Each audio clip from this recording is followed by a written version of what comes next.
Washingtondagi Uyg'ur harakati tashkilotining mudiri Roshan Abbas İsrail Davlat bexatarligi strategiya tadqiqot markazida Uyg'urlar uchrayotgan irqiy qirg'inchilik va insoniyatga qarshi jinoiy qilmishlarni tonishtirganda İsraillik xodimlar Uyg'urlarning qismatlari bilan Yahudilarning qismatlarining o'xshash ekanligini aytishgan. Egilishicha, Roshan Abbas va Uyg'ur tadqiqot markazi mudiri Abdulhakim Idrislar Amerika tashqi ishlar ministerligining o'rinlashtirishi va Amerikaning İsrailiyadagi elchixonasining sohibxonlik qilishi bilan 15 dekabrdan 20 dekabrgacha Tel Aviv, Yerusalim qatorliq shaharlarda bir qator faoliyatlarni olib borgan. Puldar Xitoydagi har xil xatar va kommunist rejimining zo'ravonligidan saqlanish uchun chet elga mablag' selishni tezlatmoqda. Iqtisod kun tartibi to'g'rining bugungi xabarda bildirishicha, Xitoydagi fond direktorlari va kasb manbalarining so'ziga qaraganda, Xitoydagi boy shaxslar yerlik aksiyadagi payini azaytib, Amerika va boshqa davlatlarda mulkka erishishni o'ylashayotgan bo'lib, bu yuzlanishning 2023-yili tezlashadiganligi bildirilgan.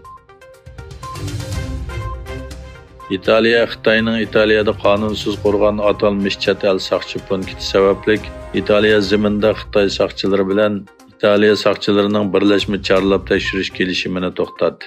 Amerika ovozining xabarda bildirishicha, Italiya Ichki ishlar ministri Matteo Piantedosi 19 dekabrdagi axborot e'lon qilish yig'inida qilgan so'zida Italiya hukumatining Italiya saqchilari bilan Xitoy saqchilarining birlashma chorlash harakatini oxirlashtirishni qaror qiladiganligini bildirgan.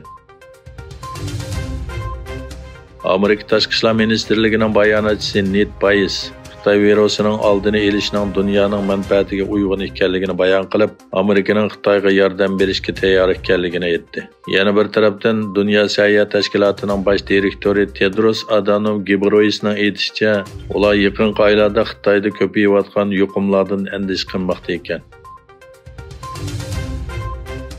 Rossiyaning sobiq prezidenti Dmitriy Medvedev ijtimoiy aloqa to'rida ham bahrilangan senda o'zining tuyuqsiz Xitoyni ziyorat qilganligini va Xitoy prezidenti Xi Jinping bilan ko'rishganligini e'lon qildi. Rossiya bexatarlik kengashining muavin raisi bo'lgan Medvedev uchrashishda Rossiya bilan Xitoyning strategik sheriklik munosabati, ikki davlatning hamkorligi va Ukraina krizisi to'g'risida suhbatlashdik dedi. İlgari e'lon qilinmagan ziyorat Rossiya bilan Xitoyning Tinch okeandagi dengiz armiyasi hamkorligi 2022-yillik manevrning boshlangan vaqtiga to'g'ri keldi. Rossiya Ukraina urushi boshlangandan buyon tunji qitim chet elda ziyoratda bo'lgan Ukraina prezidenti Vladimir Zelenskiy Amerikaning poytaxti Washingtonga keldi. Zelenskiy butun urush jarayonida kiygan Ukraina harbiy formasini kiyib Oqsaroyga kirdi.